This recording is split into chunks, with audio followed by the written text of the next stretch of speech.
কেউ যদি আপনার এগেনস্টে কুফরি করে, বান মারে বা জাদুটোনা করে বা সেহের আইন হাসাদ এগুলোতে আপনাকে কষ্ট দেওয়ার চেষ্টা করে, রাতের আমলগুলোতে গুরুত্ব দাও। রাতের আমল বলতে বোঝাচ্ছি এই সন্ধ্যার পর থেকে যে রাতের জিকির আজগারগুলো আছে, সূরা মুলক, সূরা পারলে সূরা ওয়াকিয়া, পারলে সূরা কাফিরুন অবশ্যই, এছাড়াও সূরা বাকারার শেষের 2-3 আয়াত, সূরা আলে ইমরানের শেষের 10টা আয়াত, এগুলো গুরুত্ব দেওয়া রাতের আমল।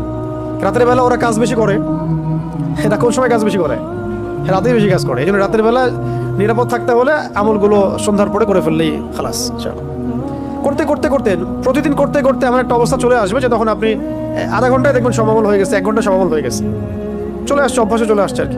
অনেকে বলেন না যে কোন কোন আয়াতগুলা বা কোন কোন সূরাগুলা আমাদেরকে একটু শিখায় দেন, বলে দেন যে এগুলো দিয়ে চিকিৎসা করা যায় কিনা। চিকিৎসা এগুলো সেলফ নিজেই করতে পারবেন আপনি।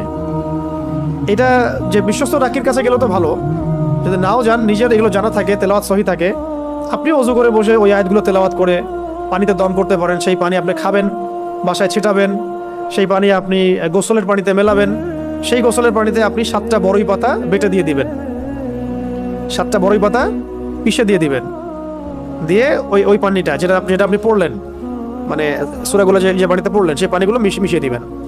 এই গোসলটা অনেক ইফেক্টিভ, অনেক ইফেক্টিভ। অনেকে এমন হয়েছে একবার গোসল করার পরে ভালো হয়ে গেছে।